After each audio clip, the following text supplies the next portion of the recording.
I'm Olivia. I'm Laura, and this is Ruffly Speaking, a podcast driven by honest, curious conversations about life with dogs. Each episode, we explore one story or idea that helps us see our relationships with dogs a little differently. It's not about perfect training or quick fixes. It's about the real, sometimes messy, always evolving nature of sharing life with dogs. Yay! All right. Hello, everybody. Hi, Laura. How are you?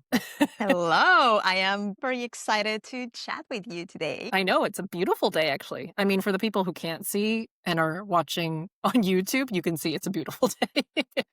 I mean, you see the inside of our homes, but outside, it's a beautiful day. Yeah, I've got the sun shining on like half my face here. Yeah, I mean, for the people who don't know, we are based around the area of Vancouver. So we get a lot of rain and cloudy days. So we always appreciate whenever we have some sunlight outside. It's so true, especially right now, because it's like we're filming in November right now, and this is kind of the eternal darkness of the year where we just see clouds and rain. And it's very rare we get sunny days, but it's beautiful. And I'm excited to do this podcast with you, Laura, this episode, because it's all about your story and where you started, how you got to where you are right now, and kind of the beginning and evolution of Curious Snoots. So if you guys listened to our first episode where we kind of explored both of our stories, Laura and I kind of explained a little bit about how we got to where we are, what we're doing now. So we'll chat about a little bit of that, but we'll kind of dive a little bit deeper into where Laura is right now and how she's taking Curious Snoots forward with this amazing mission that she has. So let's just dive right into it and let's just get into it. So in our first episode, we kind of explored a little bit about how you became like really obsessed with dogs at a really young age, and you shared really cute pictures of your childhood. I brought the pictures. I did not, I'm sorry. But if you haven't listened to that episode, go back and listen to that episode so you're all caught up.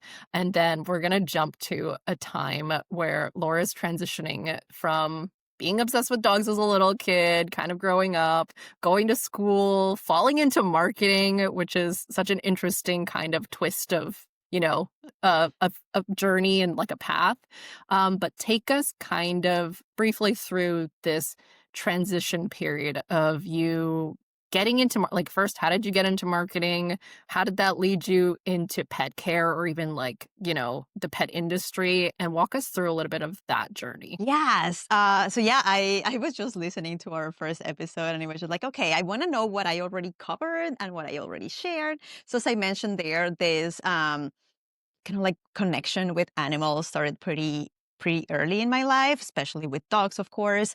And then, I feel like it's just life, like you grow up and then you are starting to get all like bombarded by all the things that you should do and the careers options. And I remember when I was in that path of high school going to college, people were like telling me that, like this is the biggest decision in your life. And the decision you make right now is going to define the rest of your life. And even back then, when I was like 18 years old, that seemed like such a rigid view of all the possibilities that I could do with my life, because it's like, how are you telling me at 18 to choose the thing that I'm gonna do the rest of my life? I don't know. I feel like it's like I don't know myself well enough, and then I have to choose this like life-changing decision. So I think like I had a lot of pressure into choosing something. And I think like back then, like you always want to have like some sort of security when it comes to money. So I think the business route seemed like the best option. And I honestly chose my career in Mexico because that school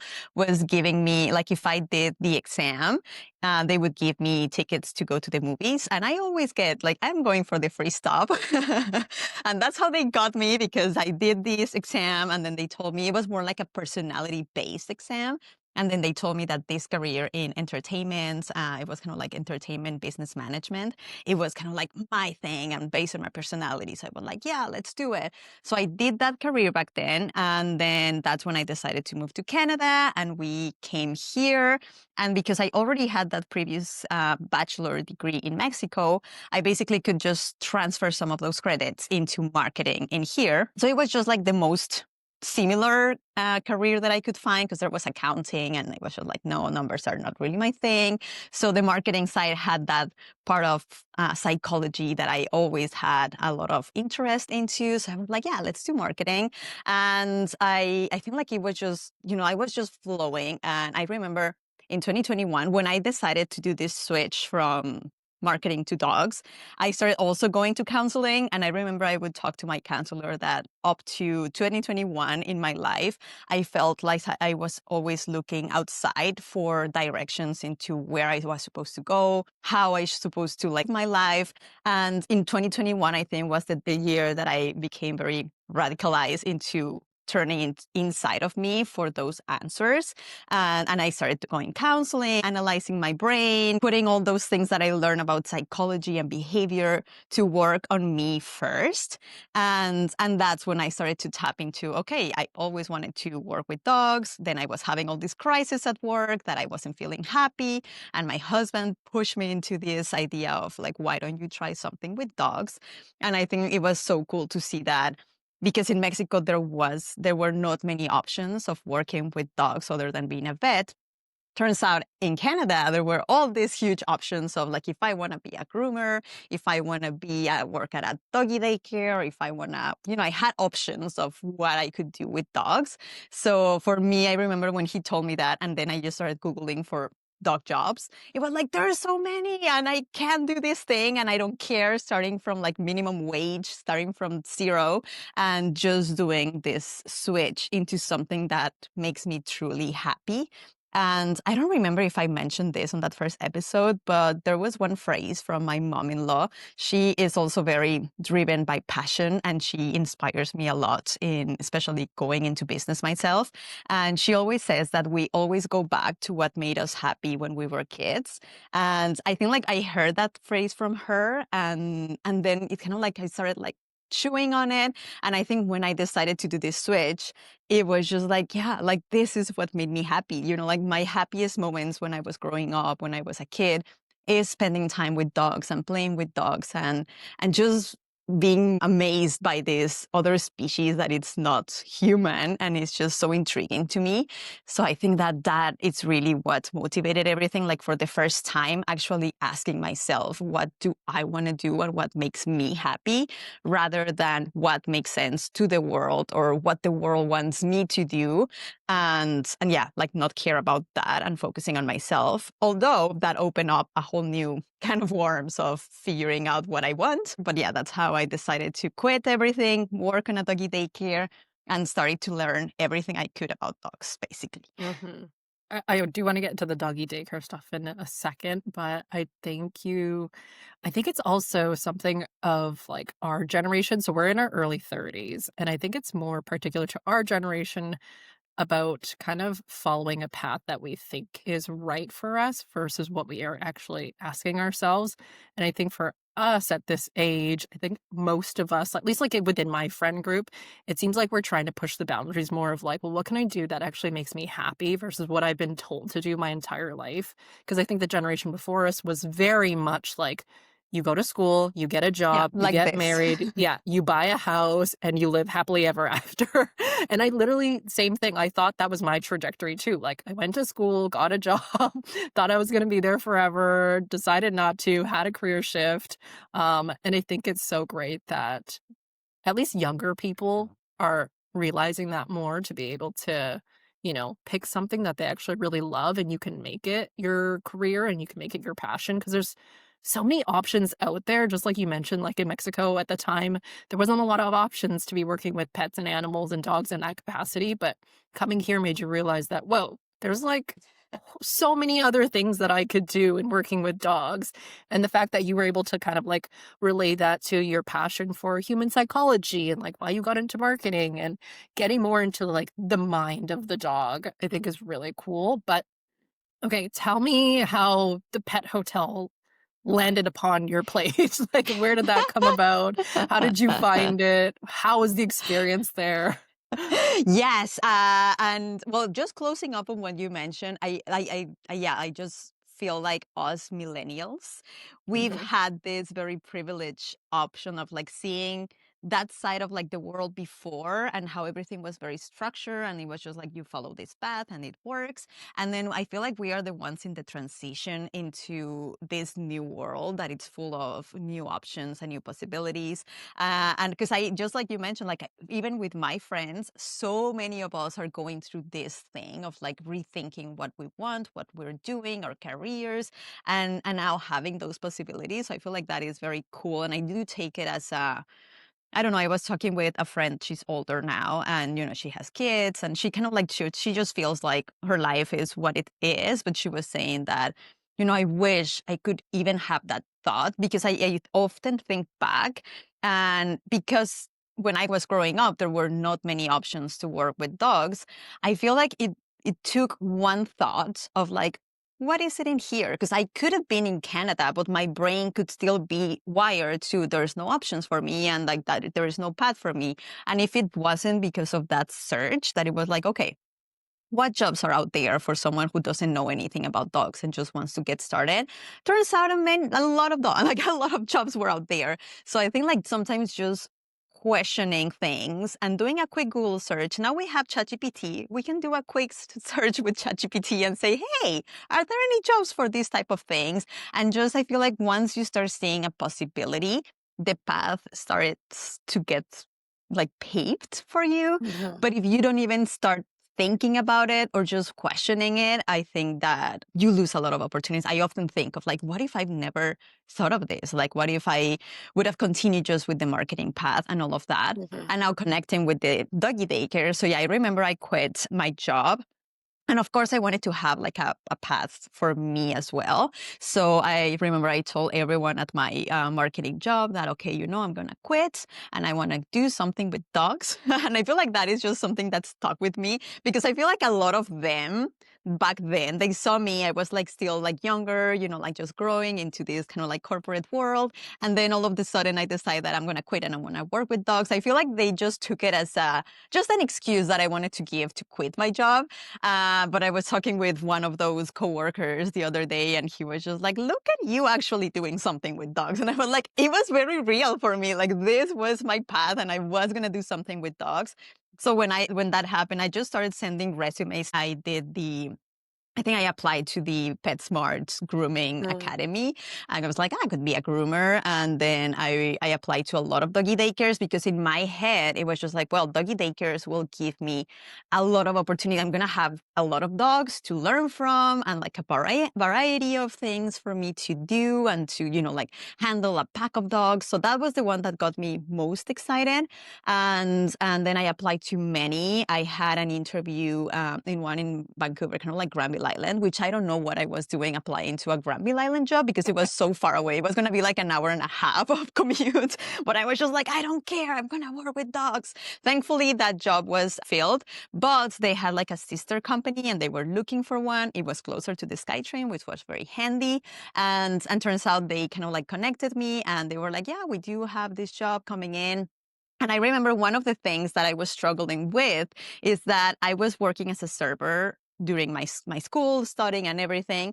And with this marketing job, it was the first time that I was gonna have a Monday to Friday job. And I was very attached to that schedule because my husband has the schedule. So I was just like, I really want to continue working Monday to Friday. And then all the doggy daycare jobs were on the weekends as well. So I was just like, damn. And then this job was supposed to be on the weekends, but I told like my boss that, okay, I really would love to have like any Monday to Friday. Well, it turns out like I just feel amazed of how the universe really aligns because I went to my interview. They told me that it was going to be like a weekend job, and then I was kind of like putting those in the balance of like, well, it's kind of like a good place, a good experience, but I'm going to lose my weekends. And then I decided like, okay, you know what, I'm going to do it, let's see what happens. And then when I go in to accept the job, they were like, well, guess what, someone just quit and that person had the Monday to Friday schedule, so we can offer you a Monday to Friday schedule. And I was like, what You're the like, oh. hell? This was meant to be. I honestly felt like it was life telling me, this is the path for you. So I really loved that job. I was so passionate about it. I remember in my interview, because I was coming from the corporate world where everything is kind of like very like learning and I want to, you know, give me resources and things like that. I was in the interview and I was like, where can I learn more about dogs? And do you have books and resources you can recommend me? And they were like, no, just chill, like just come to work and that's it. But I was just like craving to know about dogs. And I think like no one took me seriously back then. So I was just like, okay, yeah, no. And I was like reading everything I could and kind of like gathering like little courses that I could take to make my job better, easier. I still remember the first time, like on my first day, they gave me a dog to do a bath to. And I was doing a bath to this dog and I was just having a blast. And I was like, I cannot believe someone is paying me for being with the dog right now. Like this feels like I am scamming someone, even though I was getting minimum wage. It still felt like a scam because I was Mhm. just loving the thing so much. And like someone was actually paying me for that. To me, that was like mind blowing. So yeah, I just took as much as I could from that job and I grew very fast. I remember like, I think in like 6 months, I was assistant manager. And then in like a few months more, I turned out to, I was like shift kind of like manager. I don't remember how the name was. And then I turned into assistant manager because I also like I always love. I mean, you know me. I'm very people person. So I love kind of like building community and groups. And I think like I was also showing that a lot, that I was kind of like building more of a team and I wanted to have like, like a good environment for me and for my friends. And I think like they could see that and they could see that I was hungry to grow. But something that it was very interesting to me is that even though they were very supportive to me and they loved, of course, that I was very passionate about this job, they always saw me as just like a worker from them. Like I remember my manager once told me that he was having all these dreams of what he was going to build and how he was going to transform this business and that he wanted a farm and he wanted all these dreams. And then I was just like, oh yeah, I don't know what I'm going to be doing in like 5 years.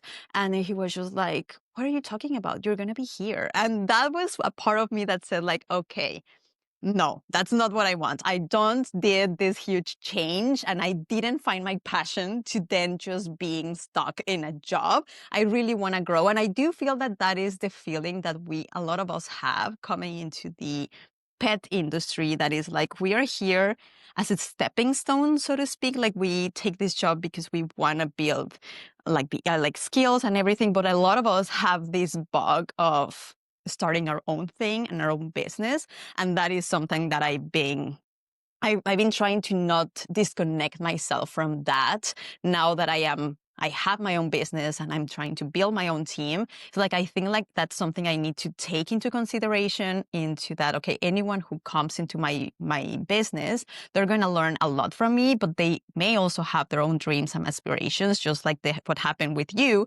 that you were very clear from the beginning that I want to grow, I want to have my own business. And this is why I did this huge career change. So I feel like for me, that has been something that I constantly have to remind myself, because it's so easy to remember that when you're on the other side and you're the one benefiting from growing and all these things. But when you have your business, you kind of like forget that you were that person at some point. So I think like I'm always trying to remind myself that this is the reality for a lot of us in the dog businesses, and that we just need to take that as a point of people want to grow. So I want to build my business in a way that people can grow together with me, if that makes sense. Mhm. Yeah. Like everything as you're talking, it like all is like being put together for me as to like why Curious Snoots is the way it is. Like the fact that you said you were in the daycare in the pet hotel and you grew so fast in terms of like your position from like just being a shift worker going up to like assistant manager within such a short time period shows that you like have so much drive to want to do more for the dogs and want to actually be kind of more of like a leader in this space. And then like also wanting to learn more about behavior while you're doing all this, because it's so easy to just be like, okay, I have this job, I got to work with dogs, it's so fun, and like that's your day in and day out. And some people are totally happy with that, which is like totally cool. But the fact that you were wanting just more and more and more out of it shows how this like came into Curious Snoots. And then also your point about being very aware and cognizant of this idea that you were once this person who wanted more and kind of had to start in a place where it was already established and they already had a system going. But being aware of that, especially for people being brought onto your team, I think is just a smart business move because you're just the transparency is there, so you're not having any, like, weird feelings between your team members. You're not, like, trying to skirt over conversations that nobody wants to have, and you're just being really transparent and upfront so that you're able to, like, grow and learn together, and I think you're such a master at, like, community building, which sounds funny because you're like you don't wanna be like a cult leader, but maybe you do, I don't know. Definitely not. But, like, you're so good at building community, and I see this all the time on just, like, your Instagram page and how, like, your clients respond back to you and just the feeling that they have with you in their life helping with their dog. So, with all that being said, what was, like, your aha moment of when you wanted to build something bigger than just being in daycare and just working with dogs on a day-to-day like you were doing? And yeah, it's interesting because the moment I started at the daycare, I immediately felt compelled to help the dogs who were struggling a bit more. So there's some dogs who just come into daycare and it's just like, yeah, it's party time. And then there's this other side of dogs who are like, holy shit, like I don't want to be here. I don't love this place, what is happening. So all the dogs with big feelings, I could feel, I don't know, like I just wanted to figure them out, help them feel better, understand why they were hiding, why they were doing these things, like the behavior side. And I remember I took a lot of time in trying to understand that part. And one time I was kind of like helping a doggy, kind of like calm down and relax. And it was my manager who told me that, oh, like you're going to be a dog trainer. And it's so funny because every time in my life, I always need someone to tell me I know, like a possibility. And that's a big part of why I'm so excited for this podcast, because I know myself and I know that my world expands so much when I can hear what other people have done, because that sets a possibility landscape for me of like, whoa, that can happen. And even if it's in a super different industry, just knowing that that's a possibility somewhere helps me get my juices going. So I think for him to say like, you're going to be a dog trainer, I was like, oh, that is a possibility. So then after that, I was just like fully into like, how do I become a dog trainer? So I kind of like just started taking like a few courses. And I remember because I was so pushy, my bosses at daycare brought this trainer. She was a bit of an eclectic trainer, but they brought this trainer to give us a chat about dogs and behavior. And she was the first one who actually position like this idea of relationship based dog training because like we had like I heard of the positive reinforcement and like force free and the balance trainers and the compulsive trainers, but like this idea of like relationship based dog training, I was like, oh, that seems like something I like inspires me, because it involves two parts. It's not like one part on the top saying this thing to the bottom. It means we are equals and we are building a bridge between us. So I was just like, oh, okay. Then her way of teaching, it was very more, she was just sharing what she did and she didn't have really like a system in place. She was just like kind of like going more on her hunch and her experience. So I was just like, okay, well, at least I got this idea, but then I want to continue digging into more. And then that's when I remember one day I was just like Googling like the best trainers in like the Vancouver area. And then I got this like number of trainers and then I started going into their background and they all had kind of like a same school of how they kind of like became a dog trainer. So then I started Googling to this school and they kind of like tricked me. They made me believe that they were in fact the Harvard of dog trainers, but they were not. I learned later on that there's a lot of marketing and a lot of things and that they all support each other. And I feel like that's the part that made me feel like a scam, that in the beginning, all the references and everyone pointing to like saying, oh, this is the best school. Turns out they were either teachers on this school or they were graduates from this school. And it wasn't just like random people saying those things, which back then I thought it was. But anyways, I decided to invest a heck of a ton of money into this 2-year program. And the moment I started, I mean, it was great. And I think like it was like, now that I look back, I regretted going into this school and spending almost 10K into this freaking school. But then I realized that really kickstarted a lot of other things that led me to where I'm at. So one of the things that I actually was reflecting on, because it happened in November 3 years ago, because I went into this school, I had to practice with dogs, and I didn't have a dog myself, which already created a lot of noise in my head because I saw everyone in that school having their own dog, and in my head it's like, it's amazing, you have a possibility to practice all these things in your own life and live these things. And I felt like because I didn't have my own dog, that put me in like less advantage point. So I was like, okay, well, if I don't have a dog, I need to figure this out. And I remember I joined my community here, like a community group in New West. And I just went in there and it was like, hey, so I'm a neighbor. I am trying to become a trainer and be the best trainer I could be. So would you let me practice with your dogs? And I was honestly hoping for maybe 3 people to say, okay, like come into my place. Because I felt like it was such a weird ask of like, you don't know me, but I just want to take your dog and teach him something. But I have no credentials. I have nothing to back up what I'm doing. And turns out like almost 50 people replied to that. Like people were just throwing me their dogs, like, and they were showing pictures and look at this dog and look at that dog. That's I so remember a funny. lot. It's like I didn't expect that, and that's where Corky came to my life because he was like RD was the first person to ever reply to that post, and it showed me a video of Corky destroying her house because he just had surgery and he went into the garbage and he just spread all of that into her whole apartment. And I was like, okay, this is my guy. And I got 3 dogs from that post. That one of those dogs was the first dog that I started walking on my own. And that was the reactive dog that taught me that reactivity was a thing because in the daycare, I was walking very, stable doggies who had no issues. They were approved for daycare. They were fine. I could walk like 5 dogs at a time. They had no issues.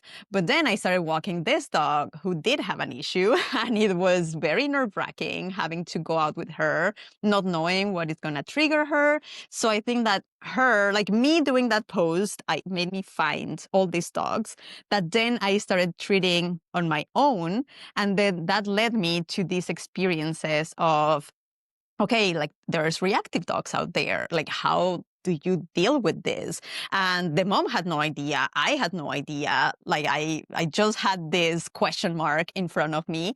But the thing is that because of how I am wired, if I have a question mark in front of me, it's like I need to figure this out. So I started taking all the courses I could take because my program was starting me from like the very beginnings, like sit down, stand, and kind of like those super basic concepts, which were great for me to learn.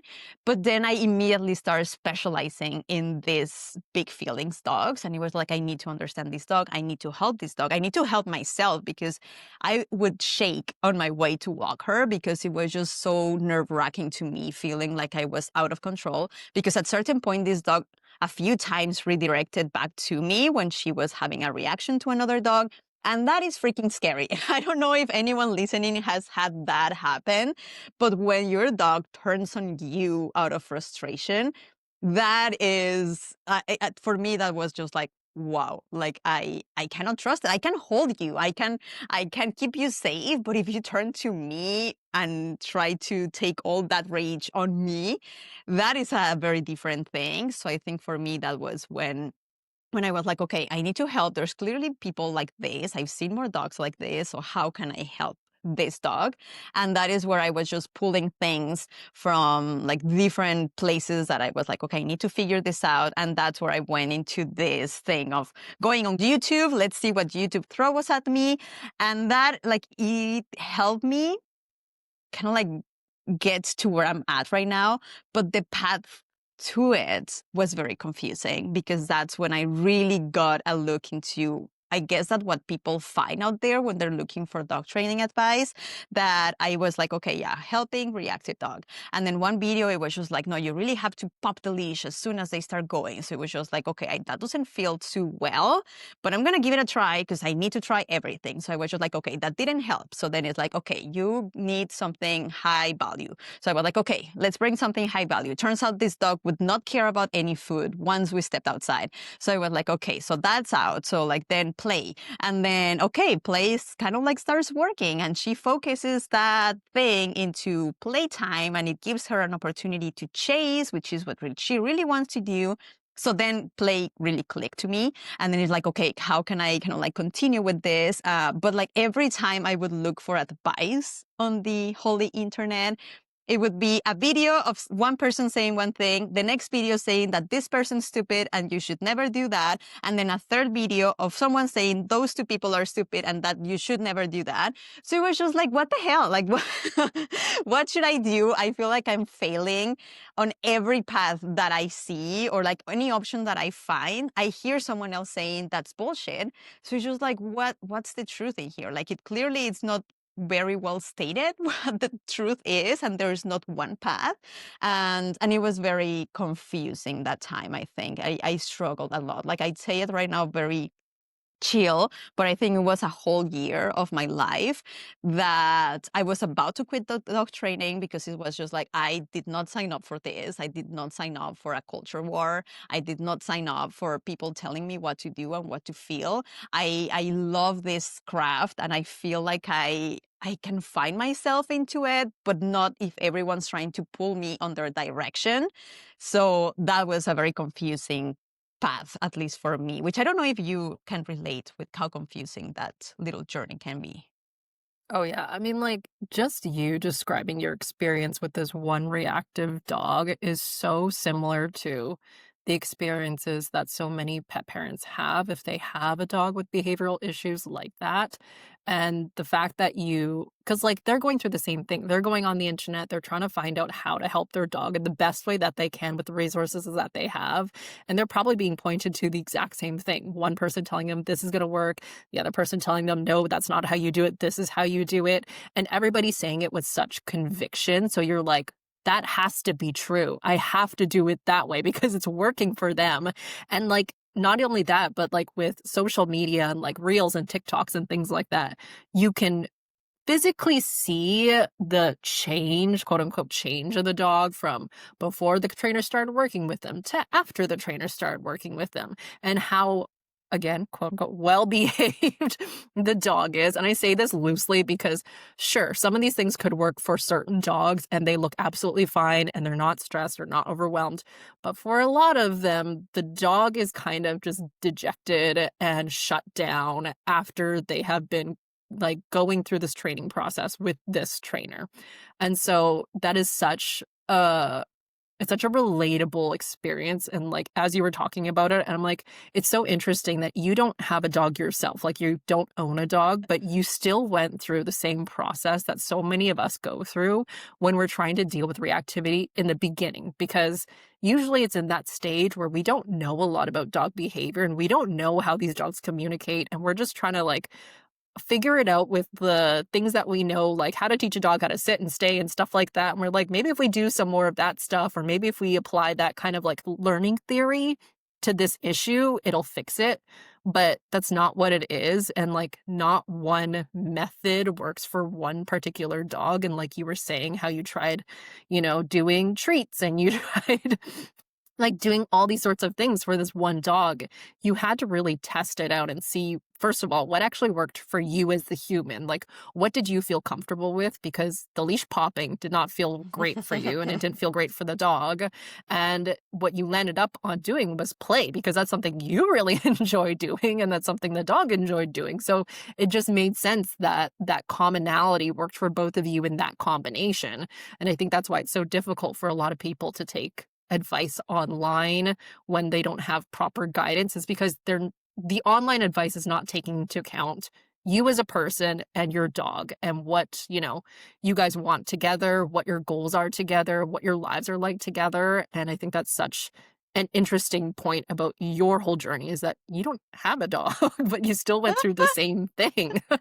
I know. And I feel like that was the biggest thing of like, I really like, because I didn't have a dog, I feel like it was such a key moment for me to really get these borrowed dogs that just gave me those question marks of like, okay, how do I deal with this thing? And of course, this program that I was taking kind of like led me into this, but I never completed past the first semester because I was just like, I know that this thing is just going to continue teaching me sit down and all these things. And I feel I'm a bit of a nerd. So I think like because I already had that first level of it was very heavy on learning theory of operant conditioning, understanding, like the associations and all these things. So I think like it gave me a good base. But at the same time, I wanted a lot more. And through this program, I had to go through this for 2 years before I would get to the things that were making me very excited to get there. Also, on another part is that I really want, because I am such a nerd, I love learning, like seeing the biggest picture I could get from a topic that it's really true to my heart, which in this case dogs are, and let me make my choices. And I think because I was going through that evolution, as I mentioned before, like just starting into dogs, me personally, I was going through the journey of not taking what others are telling me to do, but really define that for myself and going back into the middle of who I am, what are my values, and let those lead the way. And this particular school that I got in, they were very into telling me what to do. And I remember a lot one time that we were going through the operant conditioning like theory and just explaining the positive punishment, positive reinforcement, negative punishment, negative reinforcement. And they were kind of like explaining. And before we even got to the like the punishment side and all of that, they were like, okay, so this is the one we don't like. And they stop explaining. And it's just like, like, we just don't like it. And you're not going to explain that to me because that is immoral to use. But like, if I am a professional, I should know how to do that and then choose whether or not I want to do that. But I feel like I was just in a very like moment of my life where I was just like rebellious of like, don't tell me what to do. I'm going to decide that for myself. So I think like I got a lot of resentment to that school just because of that, because I paid a lot of money, number one. And number two, they were trying to filter information for me and not letting me be a thinking human who can make decisions on our own. And it was just funny to me to say that from a school of thought that pushes a lot of agency and, like letting dogs choose and all these things. At the same time, with the humans, you are not respecting that same thing. You are not giving them information plain and clear and giving them agency to decide what to do. So I think like I was in an internal war with this, like having anyone tell me what to do. I was like so against that. So I think like that's when I decided to just dump everything and not follow that path and then just find the content and the teachers and the mentors out there, because I feel like that's the other side of today's crazy times online, that just as you can find all this confusing information, if you spend time focusing on you and your values and what you are looking to get from all this wave and ocean of information that we have, we can have access to people that we would never have access before. Like I follow a lot, as I mentioned already, like Denise Fancy. She's in the States. I don't even have a visa. I cannot go to the States. But thanks to the fact that she has an online school, I can take so much information from her. She does lives. And there's so many ways to learn from people nowadays that I feel like it is confusing and it is a mess out there and you can get all this conflicting information.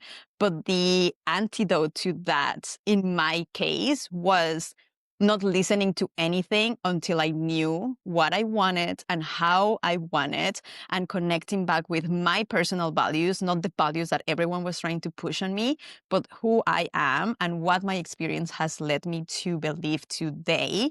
And then from there, me creating my own filter of information into what I wanted, that to me was the game changer. And I think like that is now what I am trying to, whenever anyone trains with me, that's pretty much the approach that I take. Like I am just someone who knows a bit more about dogs than you. And I just want you to find your own path and I want to guide you through it. But I am not going to tell you what to do and what to believe or shame you in any way, because I just don't think that is the path for helping people and helping dogs. 100%. And this is why we are friends. Because it is like, there's just, okay, this might be controversial to say, but I love I that. am of the belief that you cannot change a person's mind unless they are open to changing their mind. And you telling them what to do and how to do things and telling them that they're right and why you're wrong, is not going to push anybody into believing what you believe. So the best way to, show the world what you believe and how you believe it is just to lead by example and just do your own thing and do it to the best of your ability and just, really understand, like what you said, like what you value. Because I always say that like finding a dog trainer is kind of like dating. I think because I went through this process with Darwin as well. It's like we went through 3 dog trainers before we felt like, okay, maybe this is like the right path for us. And it just felt like every single time, even though the trainers were great in their own respect and like they had the skills to do what they were doing, and you could tell that they had way more knowledge than I did at the time. But it didn't feel right to me, like there was just something off about it. And I don't think I would have been able to pinpoint it at the time, but it's the fact that our values didn't align and the fact Mhm. that we weren't really wanting the same thing out of our dogs. And I didn't like I also did leash pops with Darwin when she was like 7, 8 months old. And it was all about leash training and making sure she understood when I wanted her to stop and when I wanted her to go. But to me, that just didn't feel right because we felt so disconnected. Like I didn't want her to get communication from me just from me popping the leash. I wanted her to like engage with me. I wanted her to be with me. I wanted her to be my little Pokemon that followed me around and wanted me to do things with her. And she's like, But "Fuck yeah, you, mom." she's like, "Stop leash popping me." And it's a process. It takes time to understand this. It takes time to understand yourself and what you want out of this relationship, and for your dog to learn this as well. Because so many of these dogs are so young when we're trying to do all these things too, right? Like they're like within a year old. They're just babies. So I think that's such a good point about like really understanding your values and what you want out of all of this, whether it's your relationship with your dog, your future, your career, anything. Prioritize that and then really just question everything else until something feels right, if that makes sense. Yeah, no, totally. And like now everything makes so much sense. But to me, if I go back to like myself in 2022, I was just in the middle of that confusion and I was still thinking that the answers were going to come from outside and I was going to find one school that were going to teach me everything that I needed and exactly how I needed it. And it was until I was like, okay, and I think like that is like in your case, I was, as you were talking right now, and that you went to all these trainers. And at the end of the day, you realize that the best trainer you can give Darwin is yourself. And I mean, you took it very literally and you became a dog trainer. But I do believe that that's the case for so many people that I believe every dog's human is their best trainer because they are the combo who are living together, who are sharing life together, and no one can come in and tell you how to live your life. No one can understand how you want to live your life to start. So I think like that was a huge part for me, and it took a while for that to sink in and to really feel that I was actually learning, because at least for me, I am very much of like following a path. And it's just like, if I go to school and do these things, kind of like that same idea that we had in the beginning. You choose your career, then you follow this path, and then you buy a house, and then you have kids, and that's your life. So I was still looking for that setup for someone to offer me. And it took me a while to really like embody this thing of I am the only one who knows my truth, and no one else out there is going to come in and say my truth, because that's just me, and everyone has their own. And I think that was at the core of, number one, me choosing to start Curious Snoots, because back then I was working at this doggy daycare. I was studying to be a dog trainer. I was having these experiences with these dogs on my own. And I realized that from everything I was doing, the one thing that was giving me the most experience and who was really catapulting my knowledge was those one-on-one times with these dogs that I found in my neighborhood group. So I was like, okay, if these are the times that are adding more value to my life, I don't have endless time. I need to do this more. And how do I do that? Well, I can start my own dog walking business where I can incorporate everything that I'm doing with this dog. And then, like I always envision it that every dog that I would receive would be unique in a certain way. And it would give me the opportunity for me to think and to like get excuses for me to learn more about how to help that particular dog. So I always envision Curious Snoots to really be my training grounds, and I designed these interactive walks because it was something that I heard someone. There was someone who was studying in the program that I was, who was doing enrich walks in Toronto. So I was like, okay, let me see what she does. And I love how she added kind of like, yeah, kind of some of the mental stimulation and things like that. And I think I just took that idea and just added like a ton of steroids to it. And it was just like, I'm going to bring like enrichment stuff and then like cardboard for them to destroy it and enrichment. I was listening to this podcast that I always recommend to people that it's called Enrichment for the Real World. And I was just like, I remember I went to volunteer at the animal shelter. And every time I would go to the animal shelter, I was listening to this podcast and learning something about enrichment and applying it at the same time and learning about nose work and learning about all these things. But everything was led by the dogs. So the dogs were showing me that they love doing nose work or they loved using their nose. So then it was just like, oh, what if I give them a challenge? Oh my God, they lit up. So what if I do it more in here? So everything was inspired because of the dogs that I was working. And that's why I was like, okay, that's going to be it. I'm going to start this business. And it was very nerve wracking because back then I created Curious Snoots thinking 100% on what I needed as a walker, as a trainer. It's like, I need that experience. I need to practice training stuff and I need to practice enrichment and like see how different dogs react to that. So I just packed everything into this idea of my interactive walks. But then when it was time to put it out into the world, it was so nerve-wracking. I remember I got so sick when I was officially about to start my business. And I think like I am very somatic in my responses to the world because I always like my body always shows what I'm trying to avoid in my head. So it was just so funny how sick I got, and I got like even a bit of depression when I was about to launch Curious Nudes. But I think it was just that huge step that I was gonna take of like, okay, I think the world could use this, but I have zero feedback that that is in fact the case. So I'm just going to put it out there, and this could be a super fail and I quit my job and I'm working as a server again and I have no other path, or this thing actually works.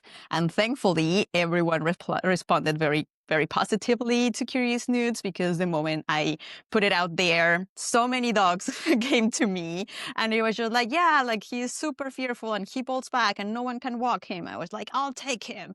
And then these dogs that they cannot be walked and like the neighborhood, like they're the terror of their street. And I'm like, I'm gonna take them.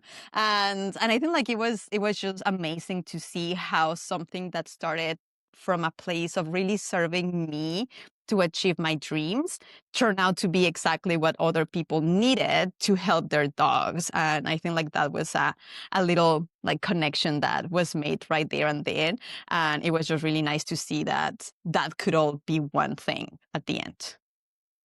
And if you guys follow Curious Snoots on Instagram or you follow Laura on Instagram, you will see the proof is in the pudding. Like these dogs are having the best time of their lives and they absolutely adore you and like even your clients share after you take the dogs home and the clients come home, they're like, this dog is pooped. They just had the best time of their life and you did some magic on them. I don't know what you did, but it's amazing.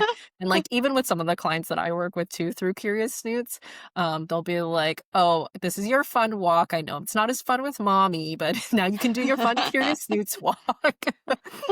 So like whatever you culminated together in putting Curious Snoots together has definitely paid off, and it's definitely servicing the community in a way I think you probably dreamed of, and probably even blasting through those expectations. So big props to you. But I do want to touch on, because I feel like we tend to skim over this part of like starting your own business. Because in theory, it sounds like such an easy thing to do. Like, oh, you just, register and sign up and da da da da. You make an Instagram page, you make a website, it's done. You have a business. Yeah, but in reality, even if it's a small business, there's so many little parts to it, and making sure that you are doing it right, just in terms of like, registering with, the city, licensing, things like that, getting insurance, all these little things. I'm wondering, because I'm just curious myself, because at least for me, from my experience, I had been working for small startups, small businesses for probably about like 10, 12 years before I started my own business. So I feel like I had a really good understanding of what it took and what was expected of me to make sure that this was going to be successful in the way that I thought it was going to be successful.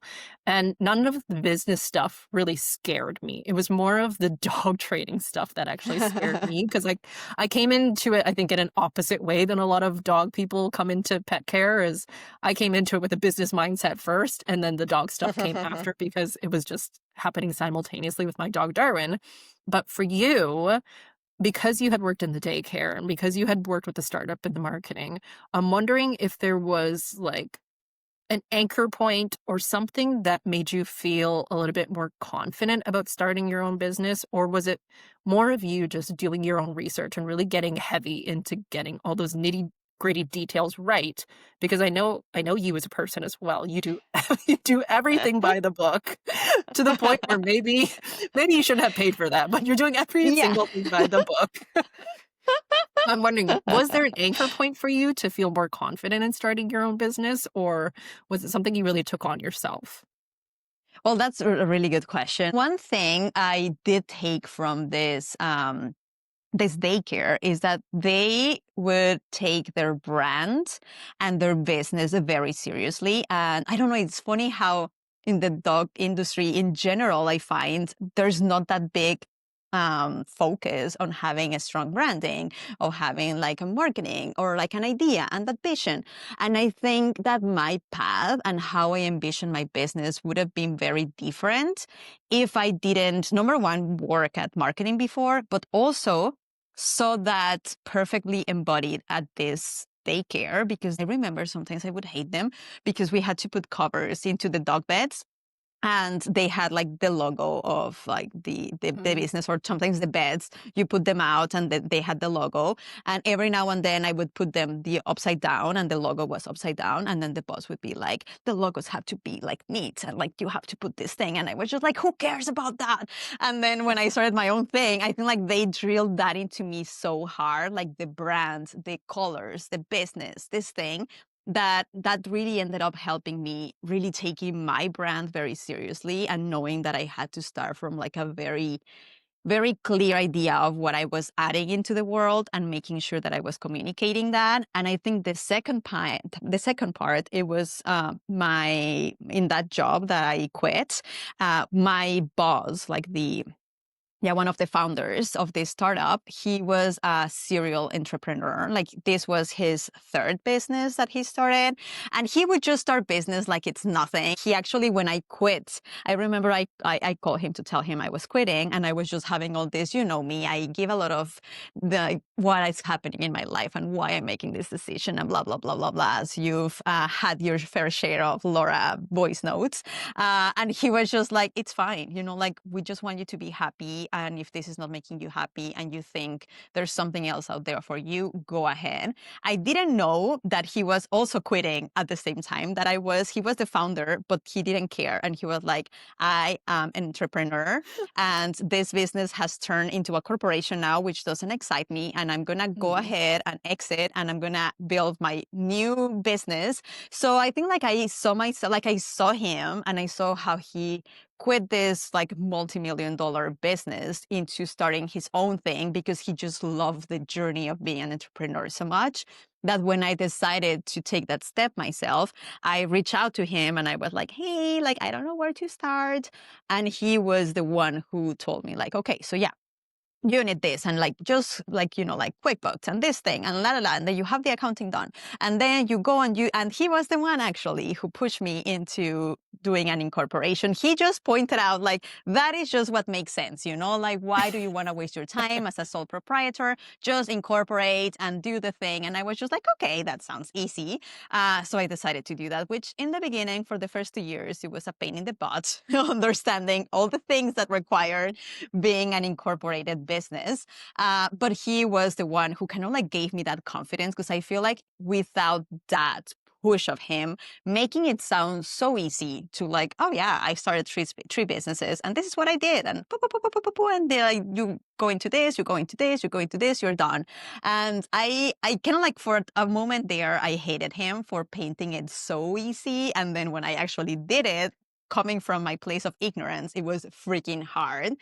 But I think that that's what I needed. Back then I needed someone to paint it as an easy thing, because I think otherwise I would have just overthink the whole thing. But having him as a guide, and even like moving forward when I was trying to build my team, in my head it was just like, if I'm gonna hire someone, I need to promise at least 40 hours per week. And I was going crazy, like, how am I gonna afford that? And he was like, you can hire someone for like just a few hours. And I was like, wow, really? Like, again, like there's so many things that if people don't tell me it's an option, I will not think it's an option. So I think like, yeah, like connecting with people who have done the thing you aspire to do and asking them for guidance. At least I found that most of the time everyone's happy to help. And at least the daycare didn't help me directly, but just like you said, they led by example, and the way that they hold their brands and the seriousness that they would bring into a business, that led me to believe that the dog service could be a very serious business and could be a very, yeah, like something very established. And then having this, like my ex-boss guiding me through it, and having someone who had started businesses telling me that it was easy and kind of like pointing me in the right directions. Those were the two things I think that led me to what Curious News turned out to be. And it's actually the thing that led me to you because I remember when I first saw your Instagram page, I was like, this girl's different. And I can tell, like, she knows something about marketing. She knows something about branding. She knows something about business, which is so, I feel like it's such a rarity in dog training and pet care at this time particularly, because I think a lot of trainers at this time are a little bit older and they aren't as familiar as with this understanding of branding yourself or creating a business that has something very tangible in its like appearance and its visuals that can be recognized from a whole community and be recognized in association with you as like you as the person, you as your values, you as the services that you're providing. And I think that is such an interesting shift that's happening right now, because you do see it happening more with like people our age, people younger who are getting into pet care and really putting emphasis on to branding and their business and really focusing on that part as well as the actual skills and education that comes with whatever pet care that they're doing. But I remember when I first saw your page, I was like, this girl, I want to talk to her eventually because there's something here that I really like. And at the time, that's what I was doing. Like I was like full into like branding and marketing. So I think it's such an interesting, yeah, I really love here. We should do a full episode on like business stuff, like maybe just me and you just like Yes. hashing through things. Because I think it would also help a lot of people who are coming into this pretty new, pretty fresh, and just need a better idea of like how to navigate all of this stuff if you want to start a small business, particularly in Canada, in BC, where we are, because I don't think there's a lot of content or just like general education about this little niche bubble that we're in, dog training, Mhm. small business starting, where we are. But yeah, I think you've done a phenomenal job with all of that. And I feel like it's such a recognizable visual now, like in the community, like in New West. Like if you see someone in purple and yellow running around, you know it's Curious Snoots. And it's crazy to see the power, because I like, even though I studied marketing, it took me so long to understand the point of branding and that visual part of a brand.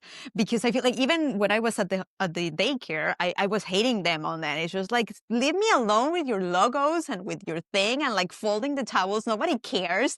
And now it's so funny because I was like giving them so much shit behind their backs. Of course, I rarely told them about it, but I was just so annoyed by them and their push for like the business side of it. And I feel like part of me was pushing back because, and that I think this is another thing that happens a lot in more like pets services like walking, daycare, all these things, that a lot of people may focus on, yeah, the business and gathering clients and looking good and showing this, but then that's not transpiring to the experience of the dog.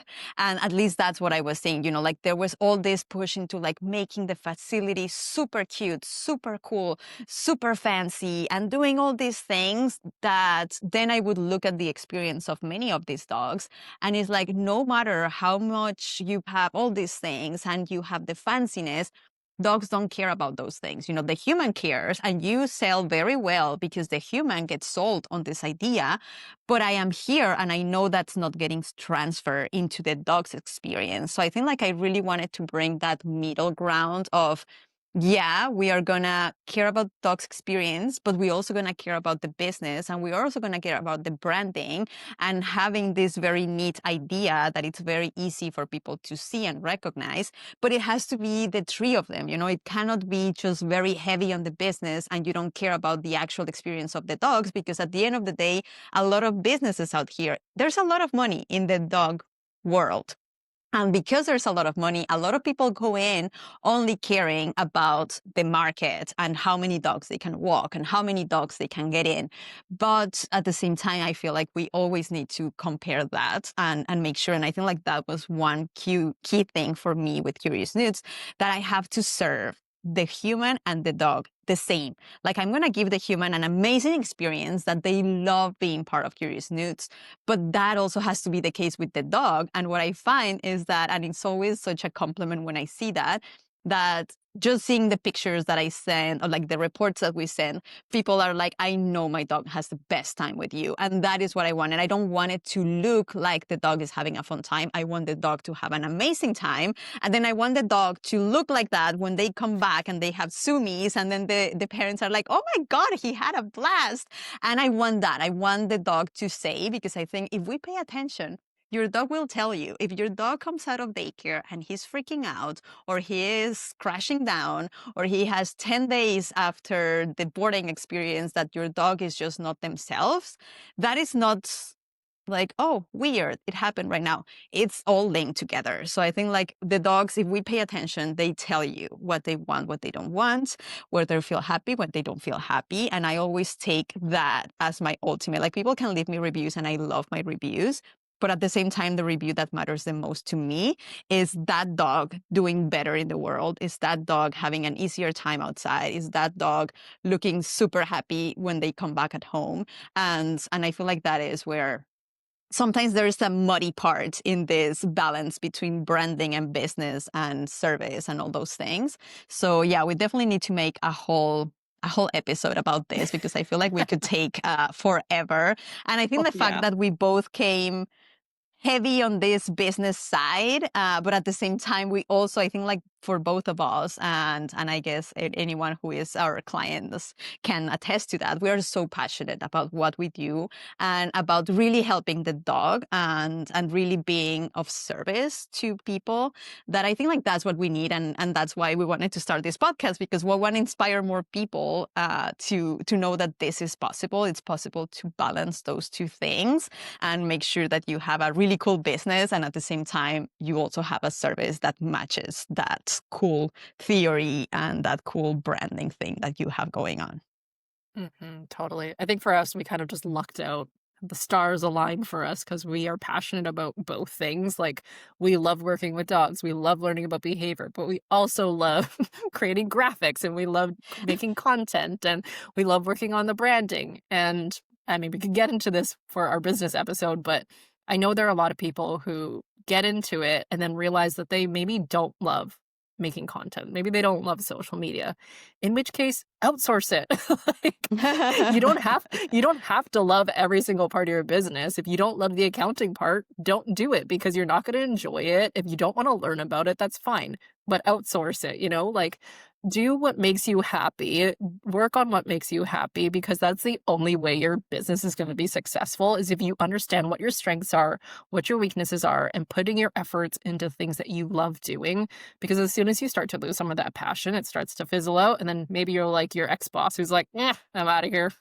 It's become a corporation. I don't want it. I want to start on something new. So like, It's really important to really understand what you want, what your values are, and where to allocate those different skills that you have and knowing when to let things go because that's also a really big struggle for a lot of business owners is letting go of some of that responsibility and giving it to somebody else because I get it. It's your baby. You want to like hold on to every single part of it and like, make sure everything is perfect and everything is right, but sometimes the best option is to give that to somebody else to take care of so you can focus on the things that you really love doing. And that's just how things are going to grow. And if you don't want it to grow, Mhm. no big deal. It's your choice, Like we make up all these things in our head that we have to do, we don't have to do in this stuff, but like at the end of the day, it's life. Things happen, things go away. It's not a big deal. Nobody's going to care like that much if things don't go well, and there's always time to like reinvent yourself, redo things, and learn from them. And life is just an ever evolving jumble Yeah. of craziness. So, And I think like if we can like sum up everything that we've talked today, it's exactly that thing that you said. Like focus on yourself, focus on what makes you happy and what you love and where your powers are at. And then, like just selecting, like this and I feel like something as easy as just listing everything that you have in your head. And this is something that I actually did when I was kind of like putting everything together. It's like list everything on your day to day and then just highlight the things that bring you joy and makes you happy and makes you want to wake up every morning. And then just like focus on that and make sure that you're taking care of those pieces and you don't let those go.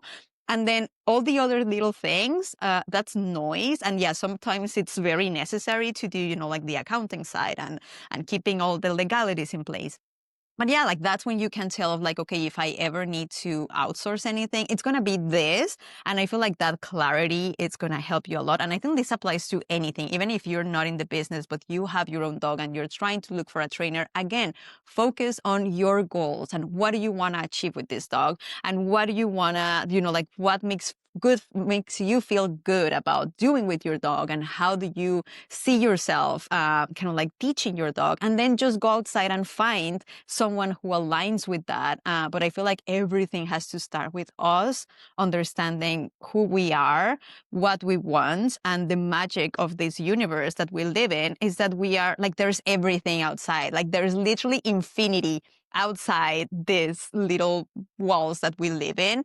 So once you start focusing on what you want, you start seeing that outside. And that's something that always amazes me of the human brain, of how once you get clear on those things, you start seeing that more and more. And, even the thing like how we came together, because I created Curious Newts to be my school. Like I wasn't gonna subscribe to the ideas that other schools were selling to me. So I made Curious Newts and turned these walks into my school.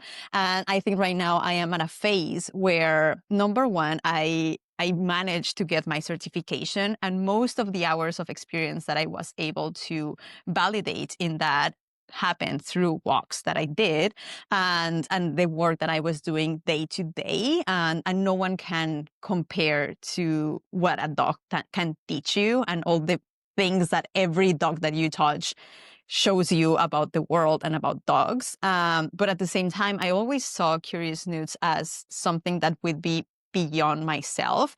And I think finding you, Olivia, was one of the biggest steps for me, because you helped me validate this idea of like, okay, Curious Newts serve a purpose for me.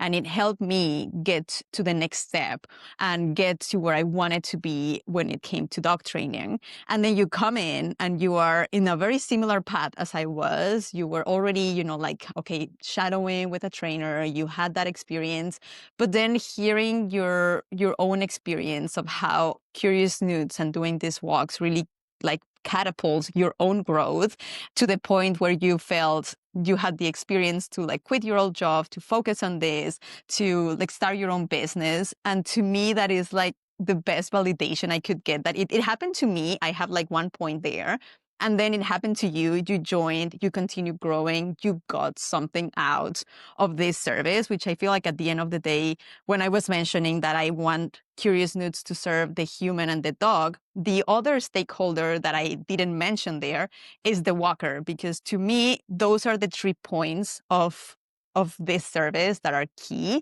And it's like, I have to serve the human who has the dog. I have to serve the dog.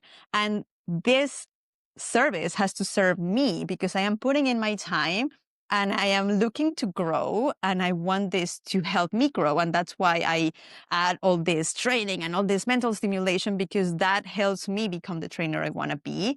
So then when you came in and you joined in, I remember when you started your own business, my mentor, because he knew that I always envisioned this path, this growth, and la la la. And I remember when I told him that you started your own business, I didn't explain myself very well.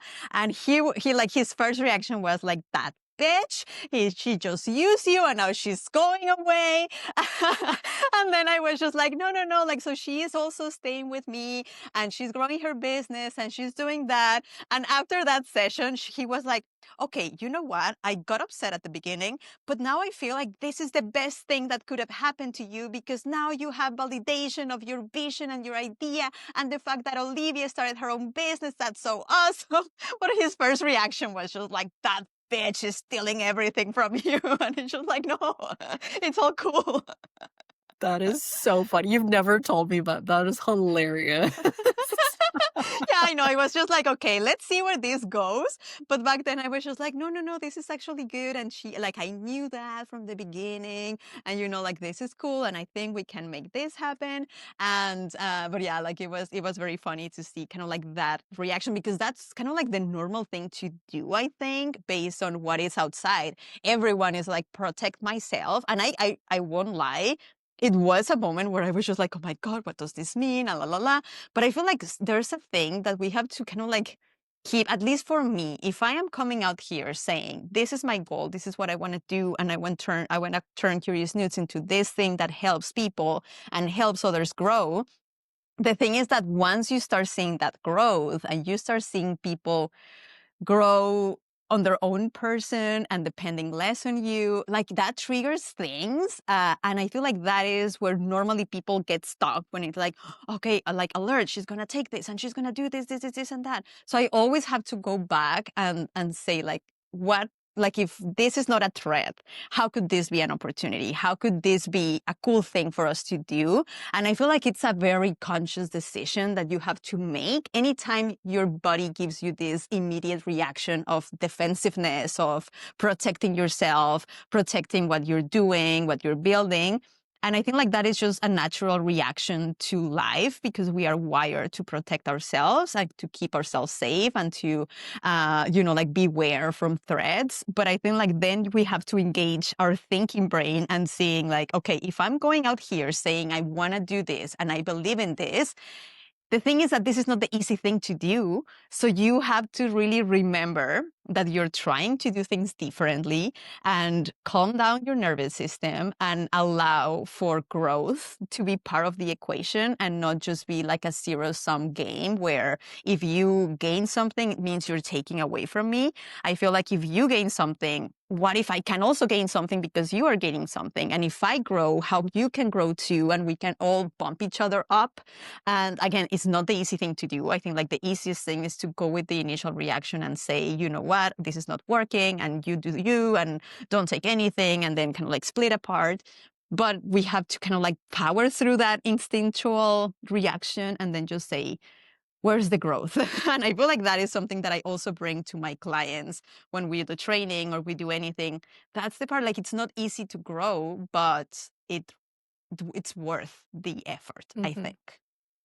Yeah, I mean, it makes sense because all of us are really just trying to protect ourselves and, even as honest as we can be with each other, it happens. Like we just want to make sure that we're safe and that we are looking out for ourselves. So it's a very natural thing to have that instant reaction of like, oh, What are they doing? Are they gonna take what's mine? Are they gonna build something better, or are they taking all my secrets? And, like, I totally understand that, but I think that's why I mentioned earlier that it's a very smart business model for you to have a very transparent outlook with the people that you're bringing on, because at least you can get that out right away and upfront and start to have more of those conversations as time goes by, because things are gonna change and paths are gonna go in weird directions and things don't stay stagnant. But I think it's great to even just start off on that foot so that you feel comfortable enough to say, like, "Hey, I'm at a point now where I think I need to part ways," and then you can have that Hmm. conversation, right?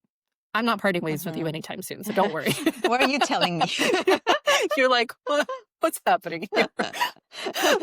Don't worry, I'm gonna be with Curious Suits for a long time, but I'm just saying, like, have those conversations early on, so it doesn't feel like something you have to skirt around, like, that conversation around, and you feel comfortable enough to talk to each other. Because I think that's honestly the best way for both people to grow and for just relationships to get better and stronger, right? Because it's built on trust rather than, Mhm. feeling like this protectiveness to watch out for yourself. Yeah, and I feel like the another thing is that I really want like the best people to join me. And I also know that the best people are going to have their own ambitions and their own goals and their own dreams. And I look at myself of how I was at the doggy daycare. And of course, all the drive. And I mean, my manager, bless his soul, he was 22 years old. So of course, in his head, it was just like, oh, like these people here under my care, they're going to be with me all the time. And then I am going to be the one building. And he didn't have that vision of, okay, like I remember he would like sometimes I would suggest like, oh, do you want to study like maybe something around management? Because he just finished high school and started working here and grew within the company. So I was just like, now that you're a manager, I think like it would be good for you to kind of like get all this aspect of the managerial skills and more of that nitty gritty stuff. Because I think he like if he had that, he would have detected the fact that this girl is ambitious. This girl is not going to stay in this business for this time and maybe see more of like how can we like collaborate, because in my head it was just like I'm studying to be a trainer, you want to have a puppy class, why not like colliding together and I can come in here, do a Saturday shift where I'm doing puppy classes and then you grow and then I grow, we're all winning. But the fact that they didn't even thought of that for me was just like, well, that was a bit of a missed opportunity on their part. But I don't want to make that same mistake because I know that once you change like positions, it's very easy to just think how they're thinking.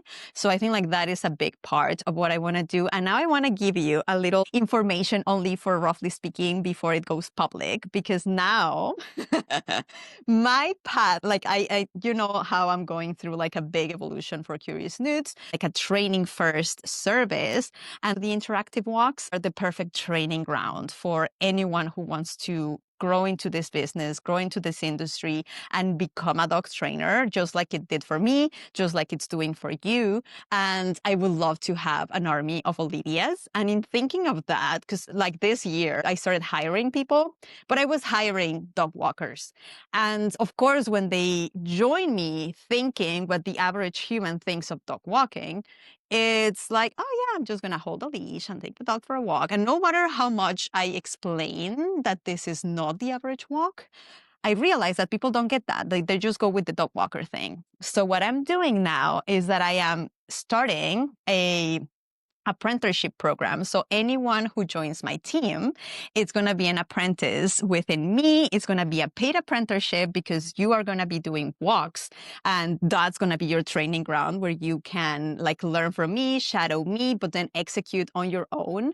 And there's going to be a whole curriculum that I want to have them go through. And I know that if I just look for the right people, the people who are thirsty to learn and to understand more, you don't really have to do much. Like I saw that with you. I gave you like a few guidance. You did a few walks with me and you were like, I'm game. So I feel like that's the thing. And it's just finding the right people. And I think like also being very clear on like my expectations and building that win-win situation where it's like, I want you to come in here, have a paid job because, like the walks pay, But at the same time, I don't want the average human because I want someone who can follow our same path and create the same experience for clients and who is hungry, like who cannot, like there's something about trainers that we cannot stop training. I think like as much as you in your head is like, this is just a walk, we cannot stop ourselves from trying something because we have a dog with us. So like how not using this amazing opportunity to practice something we read, to practice something we just learned, a course that we took. It's just like learning and applying and gathering information and learning and again and applying again. And I just feel like this is such an amazing place for that to happen. And I've always envisioned Curious Snoots to become a factory of dog trainers in the future. So I think like the changes that I'm planning for the new year are really gonna like create that kickstart where I evolve into a training first experience where I am working actively with clients, with their dogs, and I'm still taking them out for walks, but we are like, I'm part of their lives day to day, constant support. And then my walks are gonna go to the people who are gonna be the most useful for, who is new people who are looking to get experience. And I always think of myself, like when I was starting, when I said I want to be a dog trainer, I wish I would have found something like this. I honestly would have died if I heard that there was somewhere that they would pay me to work one-on-one with dogs and also apply all the knowledge that I'm getting trying to grow as a dog trainer. Like I would have paid for that. So it's just like now it's so cool for me to be able to offer something that people can get that and can get that opportunity to grow and hopefully within Curious Nudes. And at some point, you know, like they can go out there and build their own businesses. And then we just have more awesome trainers out there, which to me, that is a win-win. Like they're so cool that now like having you, and I know that anytime I get like a client or something, it's just like, well, I can totally recommend Olivia because I had no, like I know you, I know how you train, I know how you think. So imagine getting like this list of references that I can send people that I am fully booked, but you can go with this, and all of these ladies or guys, they're golden. They're like, you can feel like that you're going to get the same level of experience, of treatment, of, you know, like guidance that you would get with me. So that is what gets me very excited. And I am freaking out a little bit for all these transition situations, but I feel like it's growing pain that it's going to be worth it in the future. Totally. I mean, it's the process of just, scaling up your business and growing and getting bigger and learning more. And if you're listening and you're in the New West area and you want to take advantage of this opportunity, I'm like, jump on it. Come 'Cause here. it's an amazing opportunity. And I can speak from firsthand experience how much I have learned just from Laura and working with the big feelings dogs that we always talk about. And it's a once in a lifetime opportunity because it's very rare that you get to have so many different types of behaviors to work with, and they present such interesting challenges and things you wouldn't expect and all these curveballs, and it really gives you the opportunity to learn more about yourself as well and learn more about how to manage dogs and train dogs and play with dogs and, that whole experience. So, it's definitely gonna be a great opportunity for anybody who wants to go on this path of dog training and learning more about dogs and their interesting behaviors. Yeah, and finding a community because I feel like that was also a part that was so confusing that I felt like Totally. all the communities out there were just trying for me to be a robot and to say what they were saying. But I want to build a community where people can be the humans that they are and can bring their own curiosity and their own questions. And that I feel like any human that touches the team, and I felt that with you so much, you have been such a huge inspiration for me to take even bigger steps because the fact that I see you and like I see you building your business, and I feel like that is really what we need to aim to get people who, like I always say, that I don't want to have friends that we spend all our time together talking shit about people or criticizing people. I just want friends who are doing freaking amazing things. And I always tell Fernando, like I think especially when, again, there was a lot of noise when you started your own business. And there were questions about what was going to happen. But what I found after kind of like powering through those feelings and seeing what really happens, it's just like you just push me to keep trying. And I feel like if I didn't have you, or I didn't knew you, and I wasn't so close to you and your growth and what you're doing, the balls that you have to like start your business, start new services. And I told you about your body language class, which I feel like is going to pass once we publish this. So I'm not going to say anything, but like go for the next one. And I was saying like the balls that you have to do an in-person class, and you're the first one from our batch of friends, of trainers who are going to be doing this thing and putting yourself out there and seeing how you build your presentation. Now I want to learn how to use Canva because that looks so neat. And like all those things, it wouldn't be possible if I would have seen you as a threat instead of just being the fire that gets me to take wider steps. And I think like the fact that I take those steps, then it's going to inspire you to take other steps. And I feel like that is the type of relationship that you want to build, that is not based on competition, but in really saying, whoa, that's that's happening for her. Like I can do that too. So I think like that's the most exciting part. And I just say like, imagine if I just have two more of those humans, the things that we could achieve all together. So I hope that at some point, maybe next year, we'll do another episode like this, and I can tell you how this thing is actually going in real life. But I feel very excited about the possibilities. So I hope it goes well. Oh, thank you. Well, it's funny that you mentioned that because you're the one that actually inspired me to start the class because of conversations we had previously. So it's really just like this like feedback loop in a positive way of like us inspiring each other. So it's not like one-sided at all. And it's not, I think it's so relative to everything that we're doing and how we're just kind of feeding off each other in this like bubble of inspiration. So it's I love awesome. it. Yeah. I mean, I think this was the perfect conversation to kind of sum up what we are trying to do with this podcast. Just like really honest conversations about life with dogs, whether you're a trainer, a walker, a groomer, an owner. Like, there's just so many different facets of life that we can tackle this like doggy thing. So, this was such a lovely conversation. I'm so glad I got to ask you some of these things I wouldn't normally have asked you on a regular basis. But it was nice to get your insight about like how Curious Snoots started, where it's at now, and where you're planning on taking it, which is going to be really cool for the new year. But is there any final words you want our audience to know before we take off for today?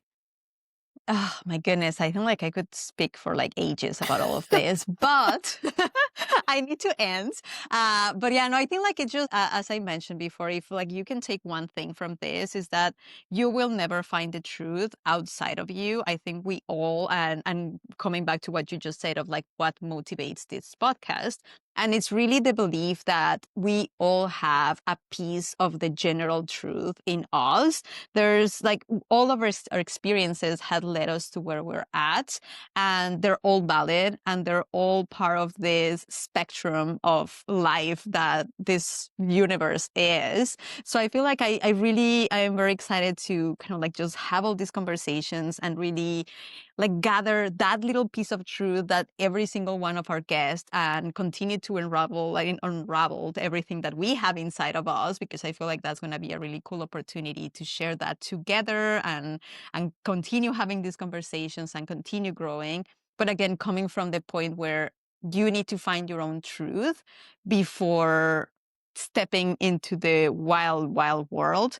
And everything will make a lot more sense once you're clear on who you are and what you want. So I think like whether you're a trainer looking to grow, or just a human with a dog looking for help about what to do with their behaviors and what to do with life, or you're just someone who enjoys hearing about dogs and about like the doggy life, like just we all have something that we want. And for us to get that, we need to just be very clear on who we are and what role we want to play in this world. And after that, everything, the path will show itself. So yeah, just find yourself, and I hope that you can go through that journey as we go into every episode, and we can now find our own ways, and we hear from all these amazing stories from people from so many different backgrounds that we have lined up as our guests for this first season. And yeah, like just take this journey together, which I think it's a lot more fun than doing it alone. Totally. That's awesome. Okay, Laura, where can people follow you? Where can they see your work? Yeah, well, you can follow me at Curious Snoots on Instagram, and you can also follow me in my personal journey at Very Curious Lau, LAU at the end. I don't remember if there's any dots in there, so I'll put it on There's the dots. description. There's dots in between. Okay, there's dots in between people. So very dot curious. Dot Lau. I'll put it in there so you can just click very easily. And yeah, just follow Roughly Speaking, of course, because I feel like this is where both of us are gonna be able to just have these conversations where are more in depth, other than our very focused work on our personal accounts. Totally. Well, Laura, it's nice speaking to you as always. And we will see you for our next episode. The first one with a guest, which is very exciting. Yeah, we're both going to be interviewing this time, which is going to be really interesting, I think. All right, guys. Bye for now.